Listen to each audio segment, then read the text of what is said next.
Okay. Hopefully you are back. Those who are back, can you hear me? Can you hear me, guys? Can you hear me?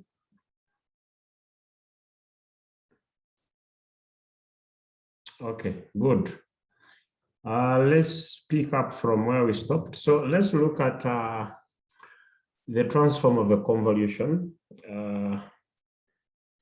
So for the definition, we are saying the convolution denoted as that of two functions f and g is simply defined as this. That is the definition. And we are saying, in other words, if you're given two functions, f t and g of t, then the convolution of the two functions denoted as that is given as that one. That is like the alternative way to think of interpreting that definition. Okay. And of course, this comes with some properties, which properties I don't have to dwell much into really. What are some of the properties? We are saying one of the properties is commutativity applies. You can actually commute. If you have the convolution of the function f and g, the convolution of f and g is the same as the convolution of g and f. So usually when we choose to look at the convolution by commuting the two functions, it depends on the nature of the given function. So the nature of the given function can actually be an indicator to you who is trying to analyze the problem on when to go for a commutation of the two functions g and f. So in this case, we are going to look at an example where instead of using the convolution of f and g, it would be prudent to use the convolution of g and f. That is applying that first property. Okay. There is also the second one. Here, it can be distributive in nature. So if you have f, g plus h, then this can be expanded out. That is the convolution of f and g, and you can look at the convolution of f and h. Here we are playing with the basic key properties. Commutativity, there is the distributive, there is associativity. That's basically what we are looking at here. And we are saying these can easily be shown. Then there is a very simple proof to this, that when you say you are looking for the convolution of f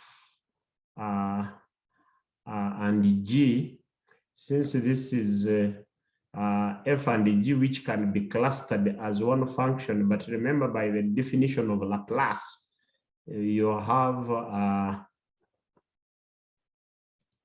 by the definition of Laplace, you have e to the minus st. This is f of t. Of course, this is the integral 0 to infinity.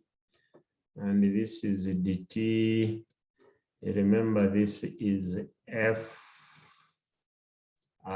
s. So we are saying we can, if we compute now the Laplace of this here,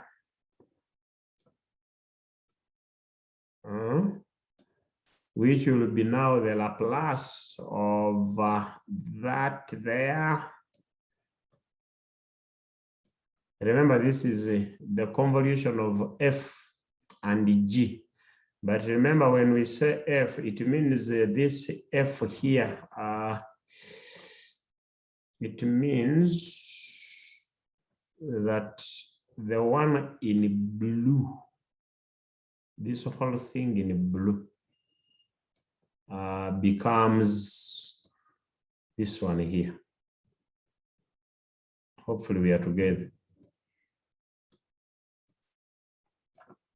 So what would it imply? It would imply that the Laplace of f of the convolution of f and g is the same as fs.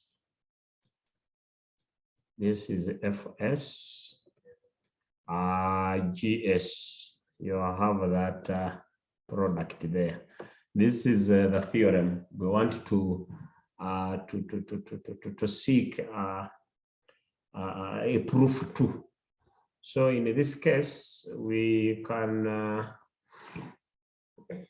because it all starts from, we are combining the definition of the convolution, and we'll also use the definition of the Laplace transform. So you want to get the Laplace transform of a convolution of two functions, f and g. And remember, when we say f and g, you can establish the convolution of multiple functions.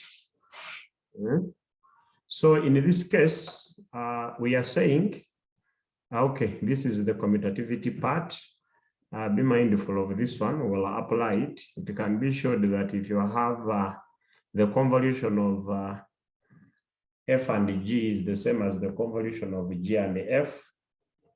Okay, that one we finished. So let's look at the proof.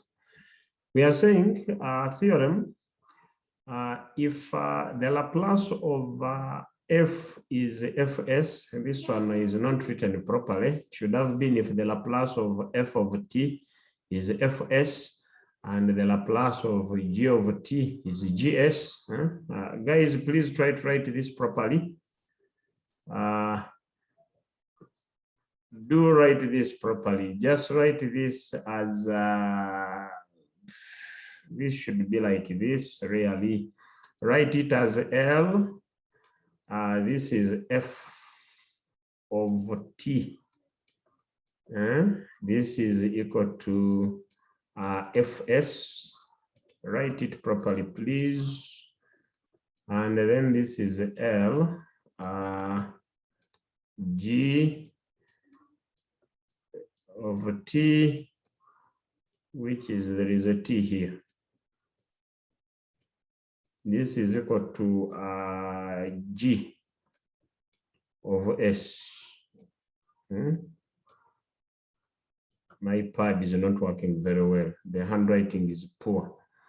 Okay, so if you have L of ft, which is fs, and Lg of t is this, then we are saying the Laplace of the convolution of f and g is fsgs. That is the proof we are trying to arrive at. So in this case, what do? We start with the definition. Let's start with the definition. By definition, please be mindful. I really hope you have your hard copy. We have this. I'm not going to write this again. We have this definition here, which I'm going to cite in the proof. So I'm not writing this again. And if you are revising, or if you're going through the lecture with your handout on the side, then that shouldn't be a problem. Okay. So what we are targeting is establishing this fact here. Okay, so how do we go about that? By definition of the Laplace, this is what we have. Then we also know by definition of a convolution, this is definition of Laplace, this is a definition of a convolution. So we have this and this. Now we want to find convolution without the Laplace. Okay, if you kick out this, guys, if you kick out this, and you also kick out this, if you remove the red, that means you remove the L and that bracket. That is the convolution. What remains, which is not circled, convolution of f and g is given by simply the integral from 0 to t ft minus u gu du. Now we want to get the Laplace. So we are combining the definition of the Laplace and the definition of the convolution.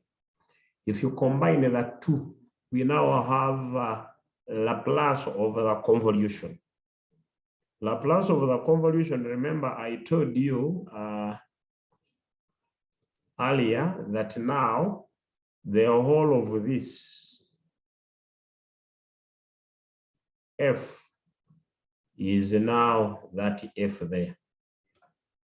So that's why we have the integral from 0 to infinity e of minus st, but now instead of ft, that ft is the entire definition of a convolution.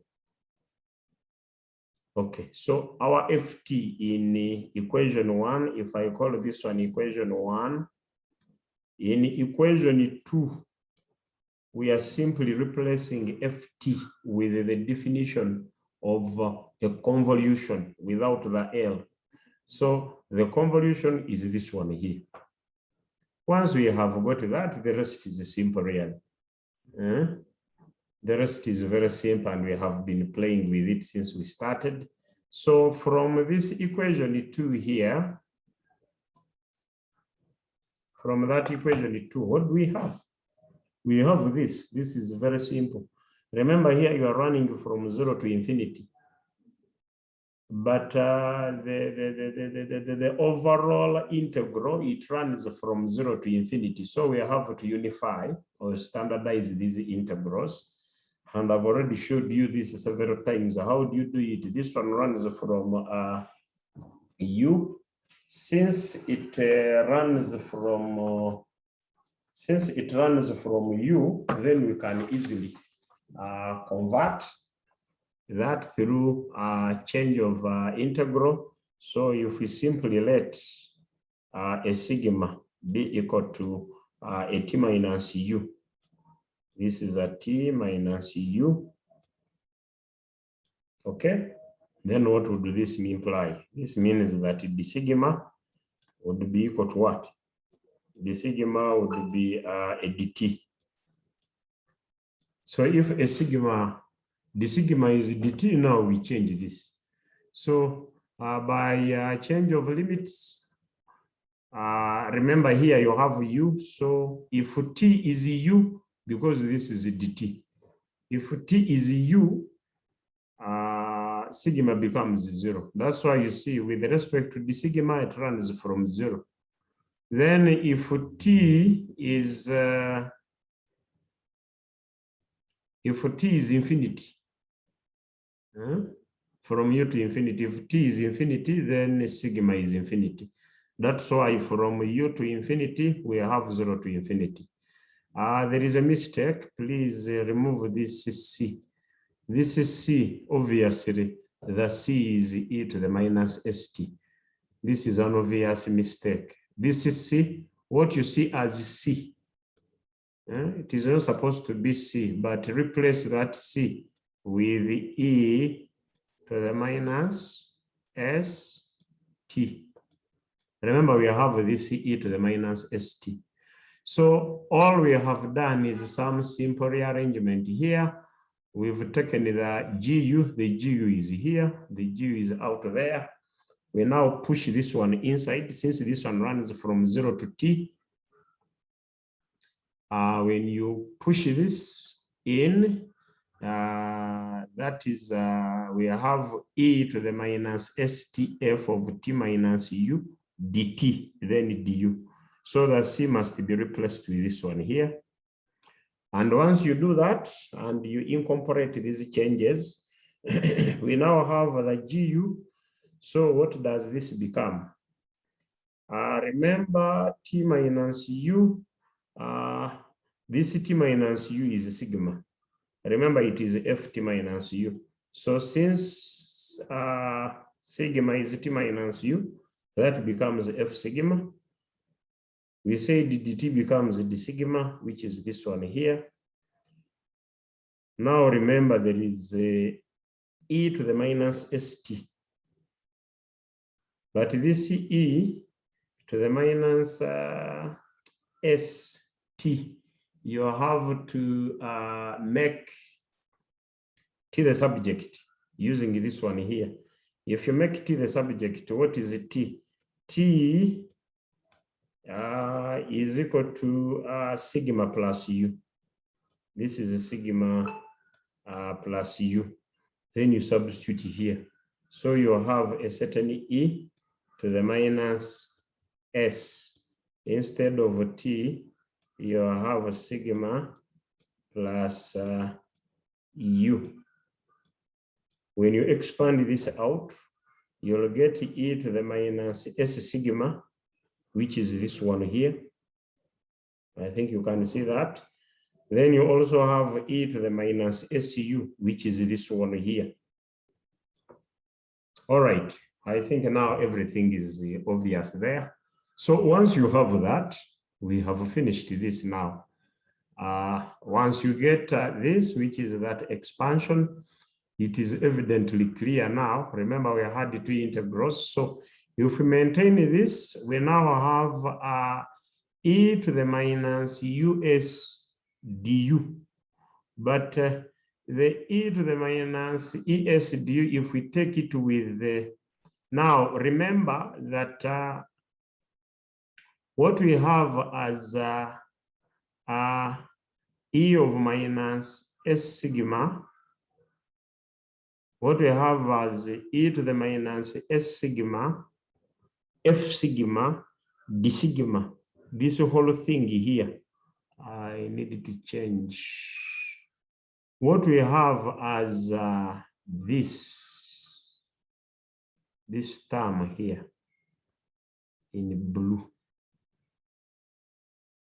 The whole of this term here is simply fs. If you remember the definition, look at this definition here. 0 to infinity e minus st f of t dt. This is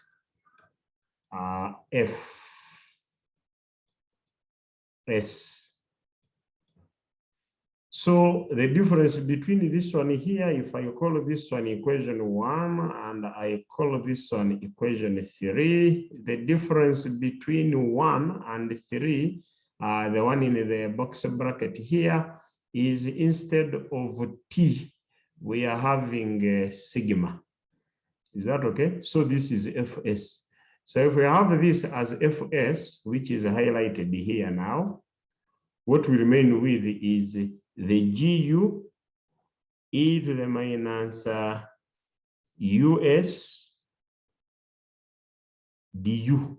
That is what we remain with here. And if that is the case, then we can take the fs out, since everything is with respect to u. That gives us the fs out, then integral 0 to infinity gu e of minus us du. But since this is g, remember we have gu, and the exponential is in the s, the parameter is s there, then we write this one as gs. I think that one is sorted. So if that is the case, we can say that indeed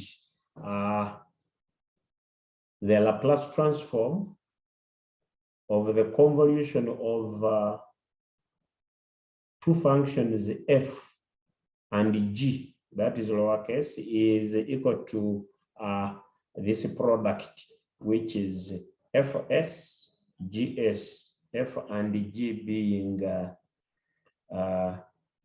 uppercases. Right. I think we are good there. So with that, we can now look at some examples here. Okay, this one concludes that. This is just an example now. Be mindful of the definition, guys. Be mindful of the definition. So since this is the case, we have a step function ut, which is given by this, but you know that since it is gt, which is this, if you look at, if you use the powers of t, this would definitely be 1 over s. So now can we solve?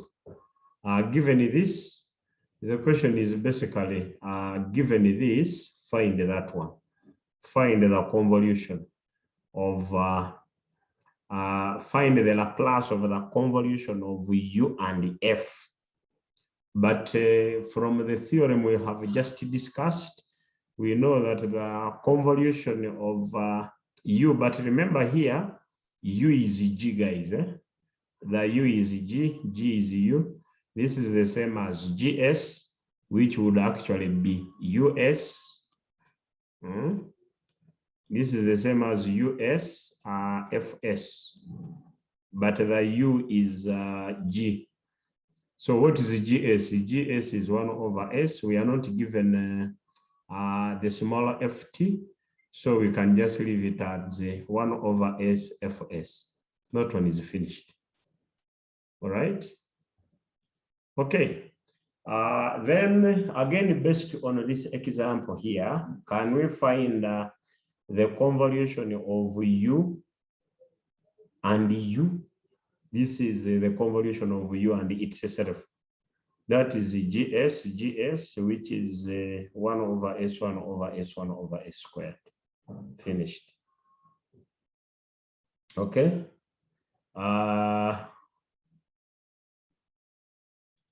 There are other examples here we can look at. I told you you can look at the convolution of multiple functions. By multiplicity of functions, you can have quite a number. So this is just one example to illustrate. U, which is that one, that is 1 over s cubed. Then we have a very small example here. We have two functions. Ft is u. This is a u e to the minus bt, and we have a gt, which is e to the minus at. So what are we trying to find here? We want to find the convolution of these two functions. So how do you find the convolution of these two functions? The convolution of f and g is given by this integral. In the previous example, guys, if you remember, we used u. It was f of u, g of t minus u du. We have changed the notation to z because here our definition of ft has a u. So if we use here u, it will be quite confusing. So we are now using z in the notation to avoid that would be confusion of using u. Hopefully I'm with you. I'm still with you.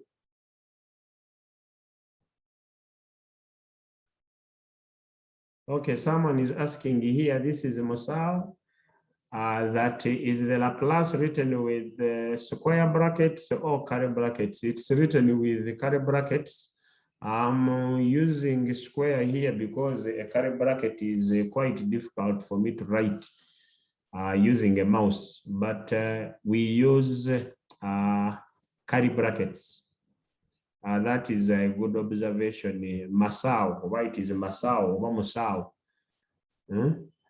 Okay, observation noted. And for clarity, please use curly brackets. I only struggle to write them using this mouse. My pad, my writing pad or drawing pad is quite inactive. So I'm using radical approaches to write. Apologies for that. Okay. So I was just emphasizing that there is a small change in notation. In our definition, what you see as z was a u. It was fu gt minus u du. But because our definition of f has a u, we have modified the notation a little bit, so don't be alarmed by that. So from this, since we have F and G, we can substitute them in here. Guys, I think everything is really clear here. I don't have to make a lot of explanations. Why? It's because everything is obvious. This was GT. The GT given here is what? The GT is E to the minus 80.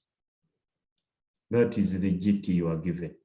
But in the definition, we have G of T minus Z. So our G of T minus Z,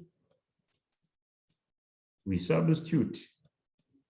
You know how to deal with the composite functions. So since this is G of T minus Z, this is G of T, you substitute. It means this will be E to the minus, I'm substituting the T.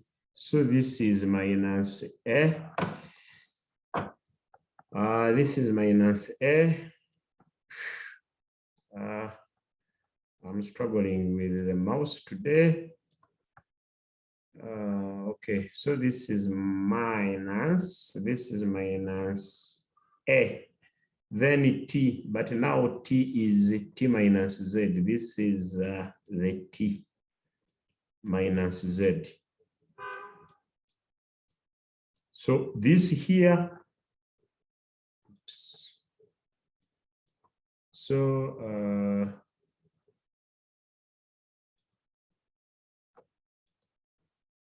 this term here,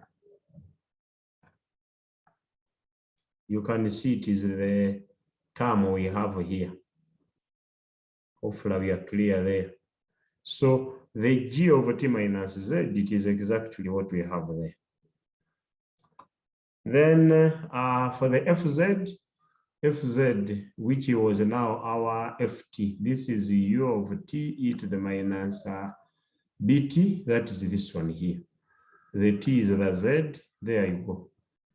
And what happens here is you integrate. Actually, this is 0 to T. This is dz. You can even simplify this further. You can pull out the e to the minus st since you are integrating with respect to z. You don't need this e to the minus et. You can factor this one out and you remain with the e minus bz az, and you have this one as one function with respect to z. So you can just, this is a, this is a b. Since by definition we have a minus, you can have this one as e to the minus. Since I want the minus, this is positive. This is negative, so this will be a minus b. This is a.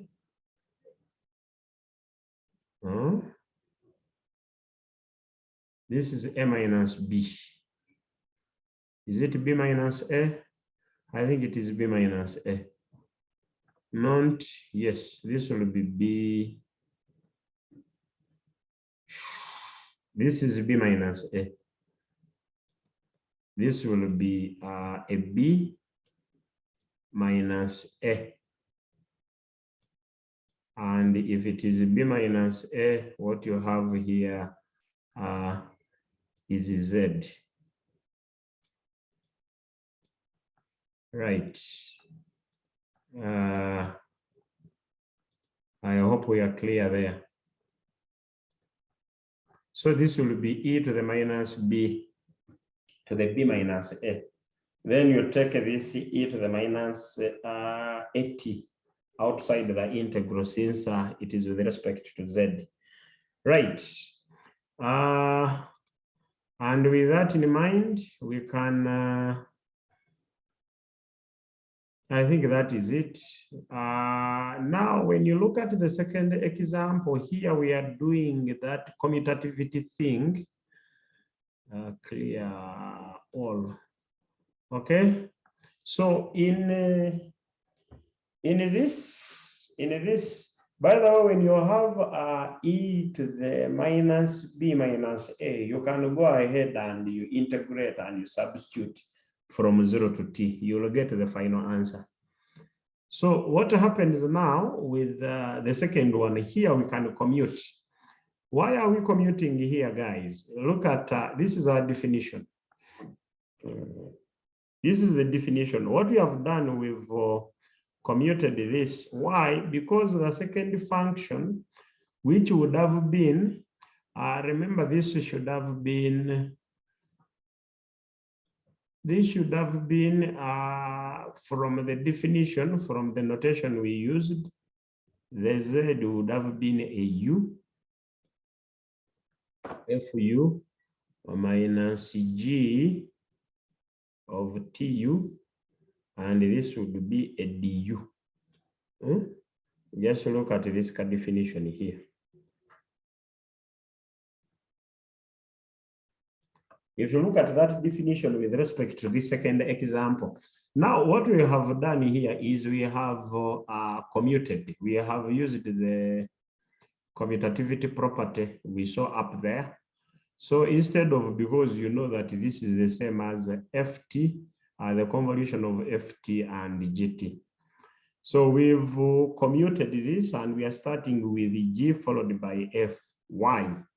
It's because the nature of the g we are given here, if we now come to look for g of t minus u, this would still give us a 1, since this is a 1. Instead, we can change this and the g becomes f. This g becomes f. So if we have f here, then we take the g comes first. That's why we write this and we say it is now f gu instead of fu, which is f instead of g t minus u. So that because now the f here, since the f is e minus at, now this one will be the ft minus u will be e to the minus a, that t is t minus u, which is this one here. If you look at that statement there. So our g is the 1. Remember the g is 1. Then you substitute normally. You substitute normally, you simplify normally, and you get the answer as that. So this is one indicator of when you could actually think of changing the notation.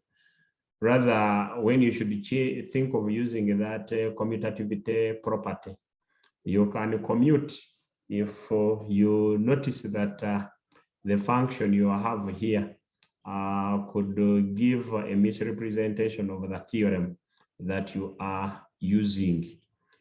Okay. If we continue with these other examples, it is now all obvious, guys, really. So you have f of t e to the minus st cos of t. So always better to choose a function that is in line with the definition, because that one simplifies the computational cumbersomeness of the analysis that you have to do.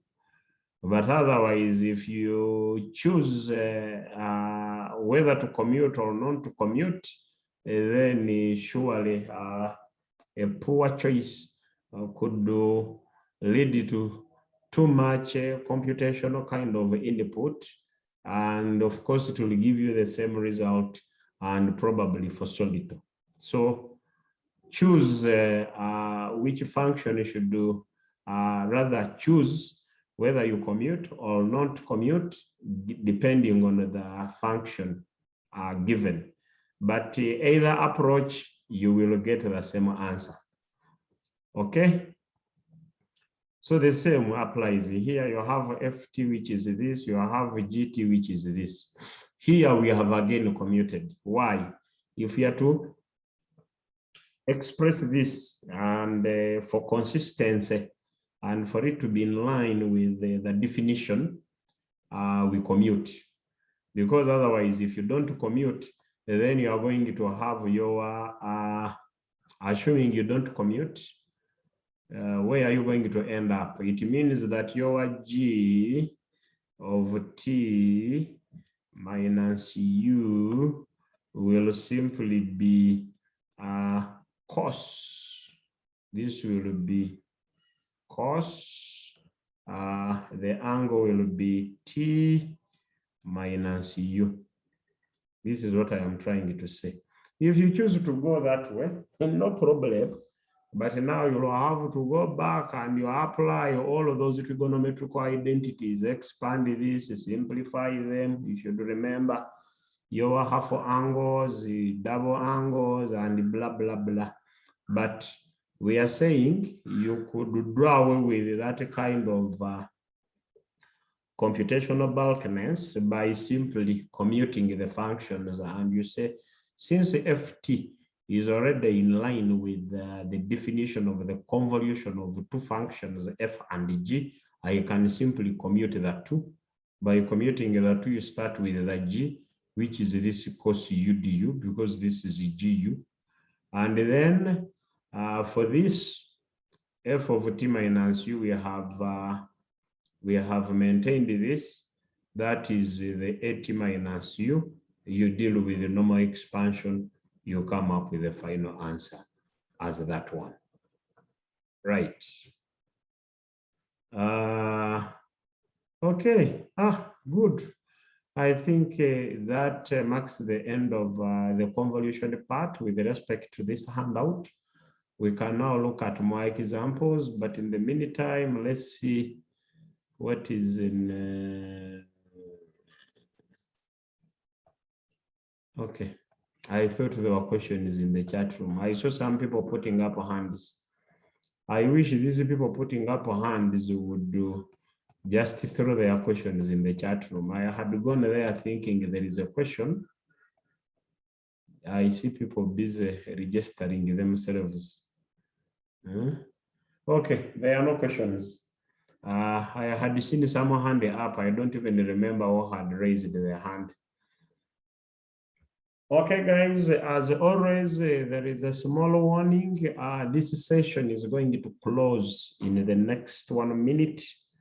Please, as soon as it closes, log back in for the last period of the remaining something like 28 minutes to go. So this session is going to time out very soon. And as soon as it times out, guys, log back in. And as soon as you log back in, I want to start with, we have already discussed most of, not even most, all of these Laplace transform examples. We looked at the linearity property and we looked at the shifting property. Then you remember we discussed what we called the change of scale rule. This is a change of scale.